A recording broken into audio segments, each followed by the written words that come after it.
Bonjour les brides, j'espère que vous allez bien. C'est Célia Rome du guide du mariage aux Antilles.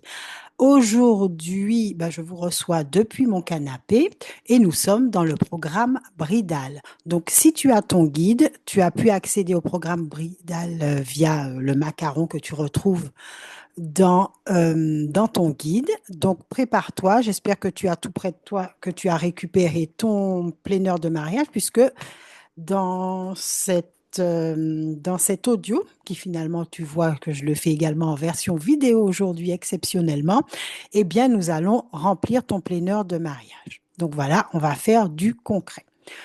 Donc, je te dis bienvenue dans le programme Bridal et c'est parti. Aujourd'hui, nous allons voir choisir et informer les témoins. Et oui, à nos chers témoins, nous avons besoin d'eux afin d'officialiser administrativement notre mariage. Ils sont les témoins de notre union, de notre amour, de notre passage devant Monsieur le maire. Et si tu te maries à l'église, eh bien là aussi, il te faudra des témoins pour sceller votre union devant Dieu. Alors, vous choisissez vos témoins selon vos désirs, selon vos envies, par rapport aux liens affectifs que vous avez avec eux. Et puis, lorsque vous avez fait votre choix, eh bien, il faudra leur annoncer, il faudra leur demander. Alors, il n'y a pas 36 000 façons de demander, ou je crois pas, à cette personne donc que tu as choisie comme témoin, mais tu peux y mettre un style. Par exemple, faire une mini demande par vidéo ou bien lui faire un mail, la demande par mail avec un peu d'humour, ou simplement lui passer un petit coup de fil ou prends un rendez-vous avec elle, prends un temps avec elle afin de lui demander de vive voix. D'ailleurs, je trouve que ça donne plus de sens, c'est plus fort et plus solennel, puis ça lui montre vraiment que on tient à ce que ça soit elle, qu'on a pensé à elle, que je sais pas, ça donne, c'est pas que ça lui donne de l'importance, mais je pense qu'on lui montre qu'il y a une confiance et que c'est elle qu'on veut dans ce grand jour de notre vie. Donc voilà. Alors, un point sensible quand même auquel il faut faire attention, vous pourrez avoir des réactions enthousiasmées. La personne est super contente pour vous et honorée que vous l'ayez choisie. Mais il peut y avoir aussi des réactions contraires. Et donc, vous pouvez essuyer un refus de cette personne. Donc, en cas de refus, ne demandez pas d'explication. C'est le choix de la personne. Ne vous embêtez pas et sélectionnez un autre témoin. Autre chose aussi qui est important dans le choix de vos témoins, c'est de sélectionner quelqu'un qui n'a pas de déboire administratif, puisque ce que je veux dire, c'est qu'il soit prêt à un moment à vous transmettre les documents nécessaires, puisqu'au niveau du dossier de mariage, il y aura le témoin aussi, aura des documents à fournir, comme sa pièce d'identité, un justificatif de domicile, me semble-t-il. Donc, si vous savez que c'est quelque chose qui va embêter la personne, que c'est quelqu'un qui n'est pas très à cheval sur les, qui a peut-être, c'est ce que je dis, des déboires administratifs, bon ben, soit elle s'arrange, soit c'est à éviter. Bon, eh bien, je vais vous lire le chapitre 5 du guide, les témoins. Alors, les témoins. Le choix des témoins sera d'ordre affectif. Optez pour une personne de confiance qui vous connaît par cœur. Sélectionnez un membre de votre famille ou un ami de longue date qui a suivi votre parcours jusqu'à ce jour. Votre témoin doit être à l'écoute. Le mariage peut générer de l'anxiété et du stress. Donc, choisissez une personne qui saura vous rassurer et vous encourager. Oui, ça sert à ça aussi les témoins. Les témoins devront vous indiquer leur nom, prénom, profession et domicile pour l'enregistrement de votre dossier de mariage auprès de la mairie. Le rôle des témoins. Les témoins signent l'acte de mariage à la mairie.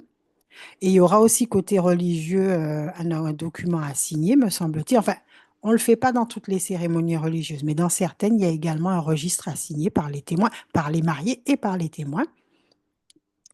Ils sont un soutien moral pour les mariés. Ils peuvent assister les mariés dans les préparatifs du mariage, dans l'organisation de l'EVJF ou de l'EVJG, donc pour filles, pour garçons, pour monsieur, pour madame, aux essayages de la tenue, chez les prestataires. Enfin voilà, ils peuvent vous accompagner dans toute votre organisation aussi. Après, ce n'est pas leur rôle totalement, mais sur certaines démarches, ils peuvent vous accompagner. Les témoins peuvent préparer une animation aussi ou un discours qu'ils vous délivreront lors de la réception. Ça fait toujours plaisir ça quand certains proches, par exemple les témoins, ont préparé une petite animation ou un petit discours pour les mariés. Mon conseil, ou alors là, c'est plutôt une information. Alors, les témoins, ils doivent être majeurs. Et vous pouvez choisir de un à 4 témoins par marié. C'est-à-dire que madame peut choisir un à 4 témoins et monsieur peut choisir un à 4 témoins. Bon, en principe, on en prend un chacun et puis c'est suffisant. Alors, les témoins peuvent être différents pour la cérémonie civile et la cérémonie religieuse. C'est-à-dire qu'à la mairie, vous pouvez prendre des témoins et à la cérémonie religieuse, ça peut être encore 2 autres témoins. Donc, c'est vous qui voyez, c'est vous qui choisissez. Reprenons le cours de notre programme Bridal. Donc, ça, c'était au chapitre 5 que vous retrouvez cette ressource. D'accord? Alors, moi, je vais te partager mon expérience. Donc, pour le choix des témoins, de nos témoins, eh bien, moi, je n'ai pas été bien loin. J'ai pris comme témoin ma sœur. Oui, tout simplement. J'avais envie de quelqu'un de proche de moi, qui connaissait mon mari, qui comprenait le sens profond du mariage, qui me connaissait également. Donc, j'ai choisi ma sœur. Donc, pour moi, c'était simple. Alors, j'essaye de me rappeler un petit peu comment ça s'est passé. Bon, très simplement, je lui ai demandé ça, oui, très simplement. Je crois que j'ai rien dit d'extraordinaire. Nous nous sommes vus parce que j'avais envie de ce contact visuel pour lui annoncer ça, donc que j'allais me marier et que j'aimerais savoir si elle voulait bien être mon témoin. Elle m'a dit oui tout de suite. Il n'y avait pas de temps d'hésitation ou de temps de réflexion. Elle m'a dit oui tout de suite. Alors, mon mari a demandé à l'un de ses cousins, il me semble, c'est bien ça. Alors, il lui a fait la demande par téléphone. Peut-être qu'ils se sont vus, je ne me rappelle plus trop. Alors, nous avons attendu quelques jours. Il lui a vraiment laissé le temps de la réflexion. Et puis, finalement, il l'a appelé, il lui a dit, c'est OK. Après, par contre, on a attendu qu'il nous donne ses documents administratifs afin de compléter le dossier de mariage. Bon, j'ai trouvé qu'il avait pris un petit peu de temps pour nous remettre ces documents. Vous voyez, c'est là où je vous dis que des fois, ça peut être un peu sensible. Bon, enfin bref, à un moment, il nous a donné ces documents et puis c'est bon, voilà. On a fait le nécessaire, tout s'est bien passé. Alors, ça, c'était mon expérience. On a fini avec ça. Alors, pour le passage devant Monsieur le maire, en l'occurrence, ah oui, alors pour moi, oui, non, je reste dans mon expérience.